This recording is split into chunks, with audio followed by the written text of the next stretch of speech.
Monsieur Mohamedou Lamine Yaro, bonjour. Bonjour. Vous êtes vice-président de la Fédération internationale de boxe arabe actuellement. Vous êtes manager aussi d'un boxeur professionnel malien, Moussa Guidira, qui n'est plus à présenter. Oui. Aujourd'hui, vous vous préparez pour participer à un gala international de boxe en Russie, de la même discipline.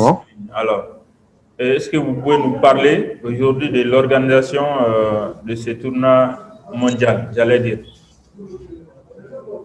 Oui, bonjour Monsieur Tangara, bonjour aux téléspectateurs de Planète Sport Mali TV. Effectivement, je suis Mohamedou Lamine Yaro, premier vice-président de la Fédération africaine et des îles de boxe arabe. Et comme vous l'avez dit dans votre introduction,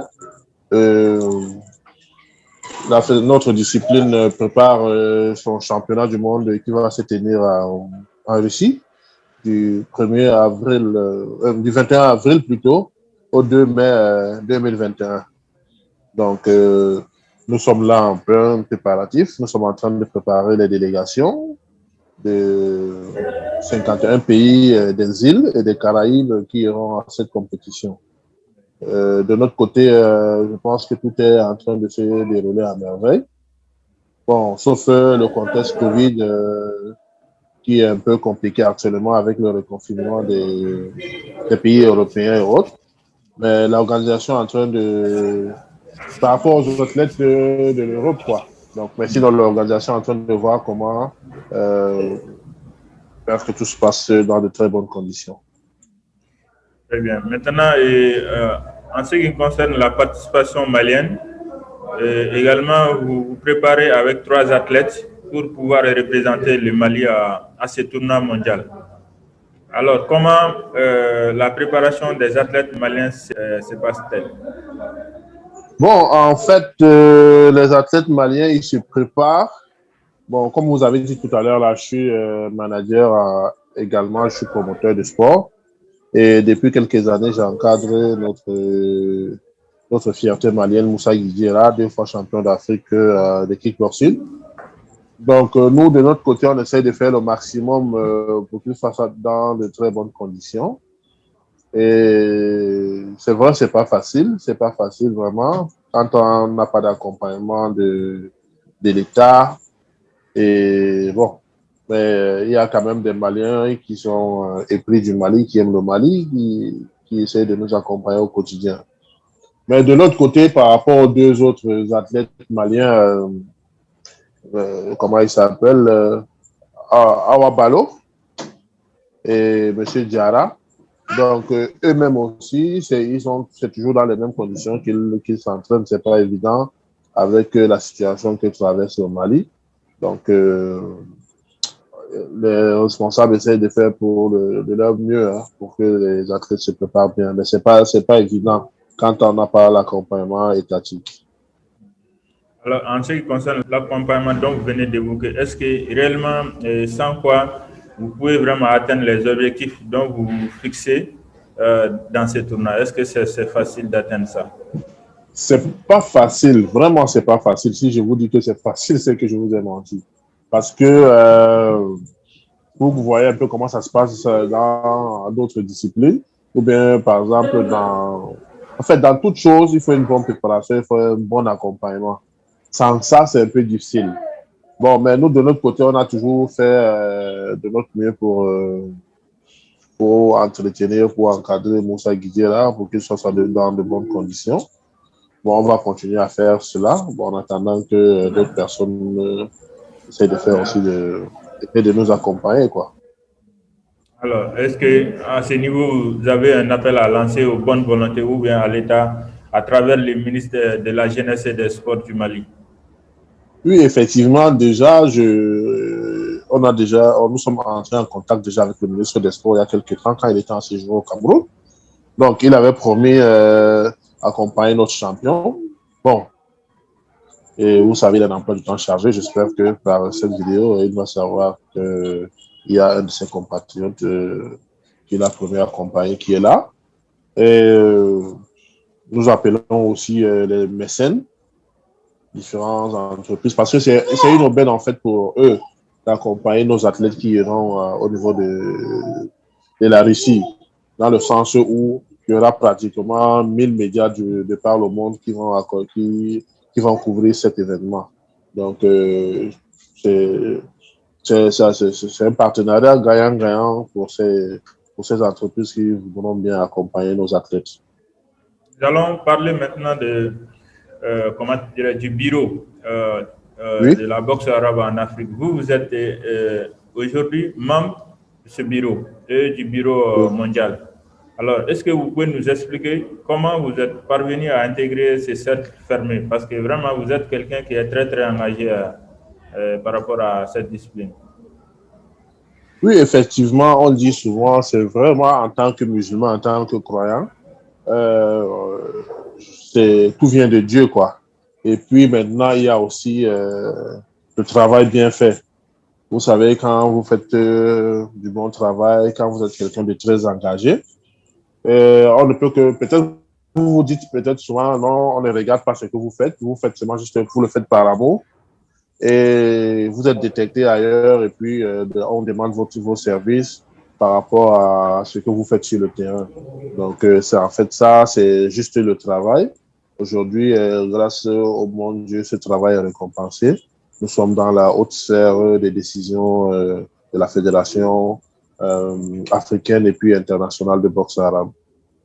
Alors aujourd'hui, si on vous dit de parler de cette discipline de boxe arabe par rapport à ses comment dire, exigences, mais aussi ses règles, que répondez-vous? Parce qu'il y a une petite Oui, différence entre cette discipline et par exemple le kickboxing, mais c'est très proche. en fait, c'est même, c'est vrai, ça fait partie de la même famille, c'est de la famille des pieds-points, comme le Muay Thai, comme le kickboxing. Mais au niveau de la boxe arabe, il y a ce qu'on appelle les saisies, comme en lutte, comme en judo. Il y a ce qu'on appelle comment on appelle là, les coups de cou, les coups de genou. Il y a ce qu'on appelle le balayage, donc qui compte au niveau du pointage. Donc, c'est un peu ça la différence entre le kickboxing, par exemple, et la boxe arabe. Alors, Et déjà, je peux vous expliquer. La boxe arabe, déjà, c'est une discipline ancienne. Hein. Elle existe bien avant même le kickboxing et et les autres sports, parce que c'est une discipline qui existe depuis pratiquement le XIIe siècle.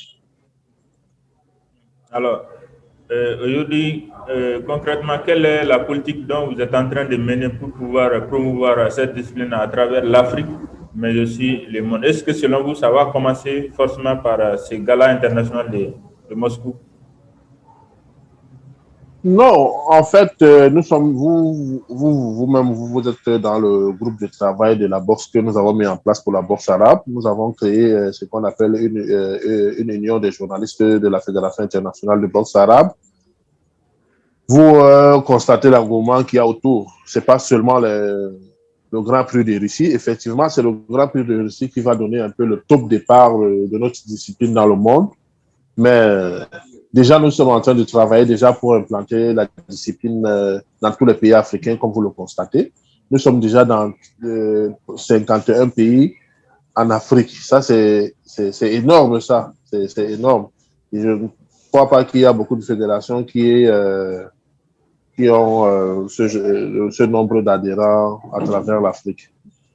Donc, nous sommes en train de nous battre, nous sommes en train de mettre les petits plats dans les grands, nous sommes en train de bien organiser pour essayer d'inculquer notre discipline à partir du bas âge.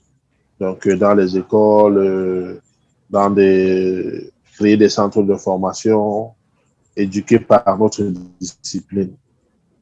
Alors, en termes de participation, est-ce que tous les continents seront représentés à ces rendez-vous? Oui, effectivement, tous les continents seront représentés à ce rendez-vous.